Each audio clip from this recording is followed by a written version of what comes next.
Hey, what's up? It's Miguel, and in this video, we're going to talk about progress and why progress is not completely linear.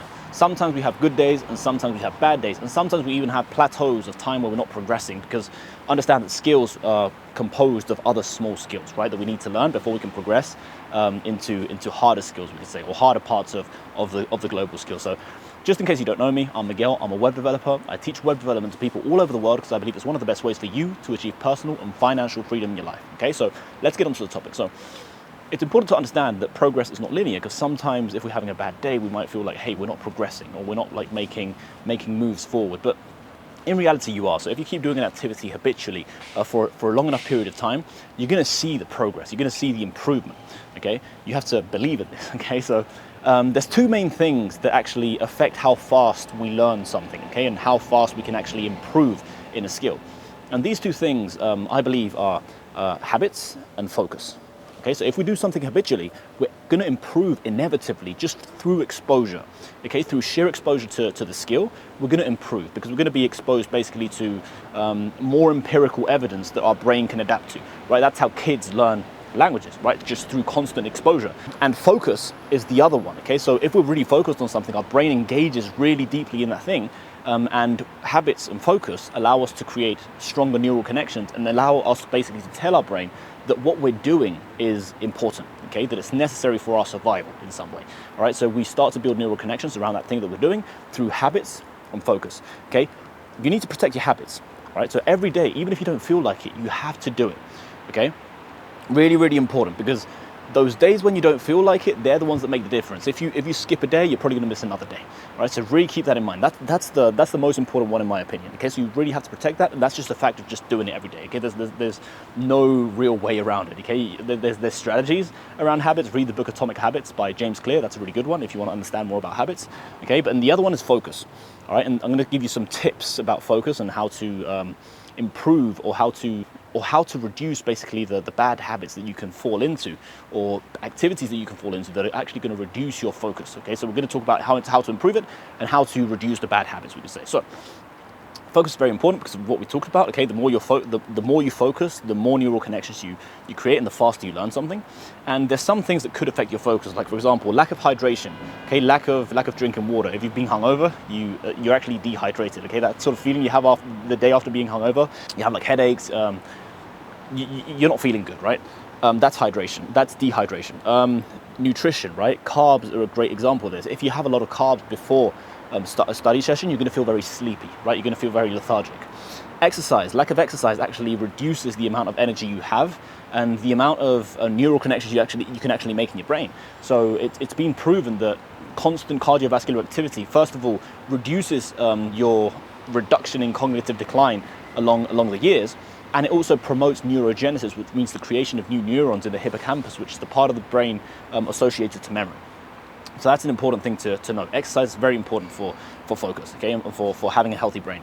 Other things, for example, like avoiding pornography, right? Avoiding drugs, avoiding social media, all these activities that stimulate a lot of dopamine, okay? Because when we flood our brain with dopamine, we're actually reducing the pleasure we can generate from more boring activities like maybe reading, as I say, web development, right? Studying, and activities that just don't generally liberate dopamine, right? So we have to understand that to basically have a good dopamine baseline, so that we can focus on activities and so we can find a certain degree of pleasure in these activities. Okay, even exercise it's a hard thing to do, right? But we have to, if our dopamine baseline is at a reasonable level, we can actually enjoy the experience of exercising, reading, studying, all these things much more than if we flood our brain with dopamine, basically. So those are things we have to keep in mind. Those are the things that actually make you have bad days. Okay, so in talking about progress, we can have good days where everything goes well, and bad days where things just like trickle down, and we fall into kind of this negative spiral, right? Because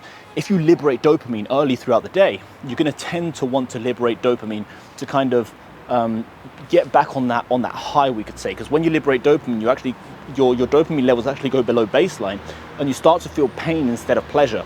So that's why, for example, drug addicts, they want the new high, right? Because they want to get back to that feeling of pleasure after the sort of backlash of pain, right? So when we do a very high dopamine inducing activity, our pleasure goes up, But then we have like a backlash effect where we actually go down into pain, we could say, until we recover towards baseline, okay? But we will never recover towards baseline if we continue to do dopamine-inducing activities, okay? We will continue to basically have a stronger pain as we go and less pleasure, okay? Addiction is actually the reduction of things that bring you pleasure, right? That's a pretty accurate definition of addiction. So we have to understand that throughout our day, there's things that are gonna basically affect us negatively in our capacity to focus and in our capacity to do the habits, right? And we have to also understand that there are things that positively influence our capacity to do the habits. So if we avoid dopamine-inducing activities, if we hydrate properly, right? If we have good nutrition, vegetables, all these things, of course, avoid carbs. Obviously, before a study session, you can have carbs before going to sleep. That's not a bad idea, right? And if you're a person that does a lot of sport, you're going to need carbs because you need to burn them, right? You need energy. So there's obviously it's not set in stone, we could say, right? So I would say don't eat carbs before a study session because you're going to feel sleepy and you're not going to be effective. But there's other ways to use carbs, of course. If you're an athlete or you need that performance, then carbs are a good thing because you're going to burn them anyway, right? So that's something to keep in mind. So we've talked about basically how to reduce activities that will detriment your progress, and we have to. These are examples of my life, right? So you basically have a good thing you should do, right? You don't have to do it, obviously. It's just advice, but journaling is a very, very, very good thing that you can start doing because you can start seeing patterns in your life. You can start to analyze your life through journaling and through writing every day. When you've had good days and when you've had bad days. And this will help you greatly in understanding when you have the bad days, why you have the bad days, and when you have the good days and why you have those good days. Okay, so that's a very, very important thing to do, self-analysis. And if you do that regularly, you will see, obviously, you will get better at it and you will understand certain activities that really, really affect you negatively throughout your day and really put you into like a negative spiral in the day, and activities that put you into a positive spiral. So one activity, for example, that helped me a lot was starting the day with wins. Okay, so what I do every morning is I wake up at 6 a.m, I make my bed straight up, go to the toilet, take a piss, maybe brush my teeth, and then go back to the room and do my first set of exercise. I do 5 of these a day, right? So the set is 20 push-ups, 40 squats, 30 inclined rows, 60 neck repetitions, 60 abs, and 20 deadlifts.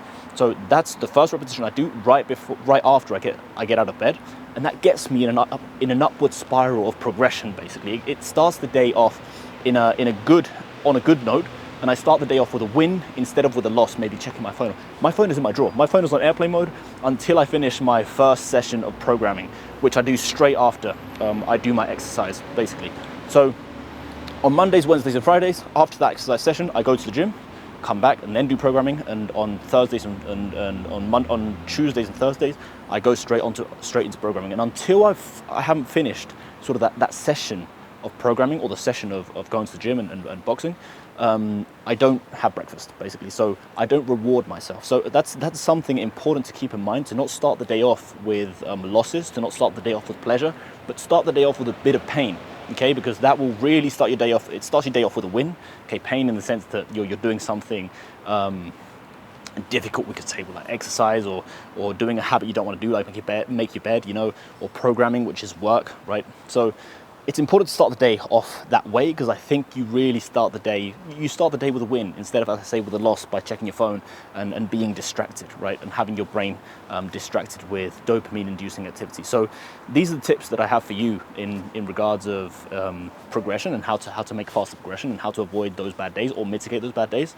And if you enjoyed this video, hit the like, and subscribe if you enjoy the content, see more videos like this.